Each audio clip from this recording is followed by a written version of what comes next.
Assalamualaikum warahmatullahi wabarakatuh. Perkenalkan, nama saya Nur Hasanah, mahasiswi Universitas Ibnu Khaldun Bogor, program studi Ilmu Al-Quran dan Tafsir semester 6. Di sini saya akan memaparkan kaidah al-aslu baqa'u ma kana ala ma kana dan al-aslu bara'atul dhimmah untuk memenuhi tugas ujian akhir semester mata kuliah Qawaid Fiqhiyah yang diampu oleh Dr. Mulyadi Abu Bakar. Baik teman-teman, kita langsung saja masuk pada pengertian dua kaidah tersebut.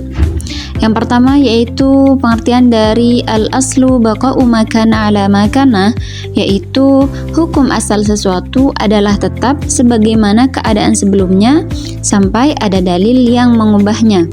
Nah, kaidah ini teman-teman dikenal dalam usul fikih sebagai konsep istishab, yaitu menetapkan keberlangsungan suatu hukum berdasarkan keadaan sebelumnya. Kemudian, pengertian daripada al-aslu bara'atul dhimmah yaitu pada dasarnya, pada asalnya seseorang itu terbebas dari tanggungan atau kewajiban sampai ada dalil yang membebankannya. Jadi ini menunjukkan bahwa manusia itu tidak dibebani suatu hukum kecuali dengan bukti yang jelas. Jadi pada dasarnya manusia itu dilahirkan dalam keadaan bebas dari tuntutan, baik yang berhubungan dengan Allah, dengan hak Allah maupun hak adami. Selanjutnya kita masuk pada dalil kaidah.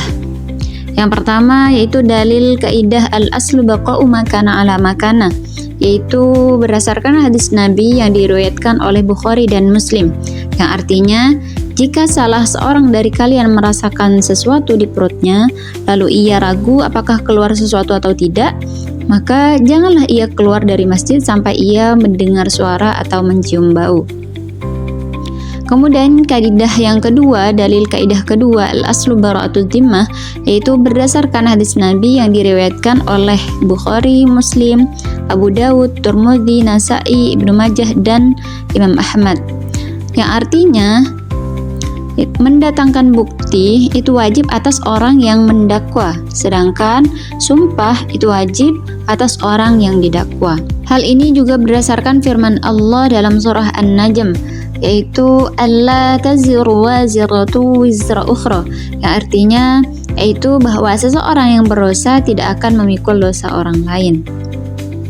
Teman-teman, selanjutnya kita masuk pada perbedaan dan hubungan antara dua kaidah ini.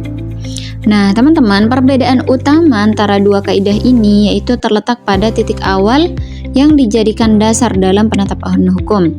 Maksudnya, kaidah al-aslu baqa'u ma kana ala ma kana itu menegaskan bahwa suatu keadaan atau hukum yang telah ada sebelumnya itu tetap dianggap atau tetap berlaku sampai terdapat dalil yang menunjukkan adanya perubahan. Jadi, kaidah ini itu berfokus pada mempertahankan status yang sudah pasti keberadaannya.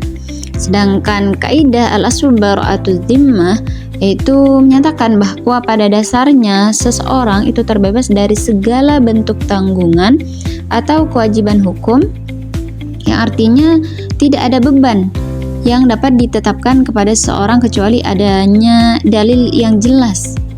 Jadi kaidah ini berfokus pada penetapan ketiadaan beban hukum sejak awal. Kemudian kita masuk pada contoh kasus. Contoh kasus pada al-aslu baqa'u ma kana ala ma kana, yaitu contohnya ragu batal wudu atau tidak.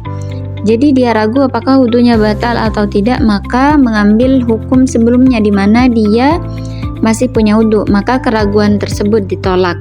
Jadi mengambil hukum sebelumnya dan dianggap dia masih suci. Kemudian contoh dari kaidah al-aslu bara'atul dhimmah yaitu sengketa hutang. Jadi bila terjadi sengketa, maka terdakwa tidak dibebankan tanpa adanya bukti daripada hutang tersebut. Jadi yang dipegang adalah pernyataan terdakwa. Hal ini karena al-aslu bara'atul dhimmah itu memiliki prinsip bahwa tidak ada beban tanpa dalil atau bukti. Baik teman-teman, mungkin itu saja yang bisa saya sampaikan. Semoga ada manfaat yang bisa diambil. Bila ada kekurangan, mohon maaf yang sebesar-besarnya. Wassalamualaikum warahmatullahi wabarakatuh.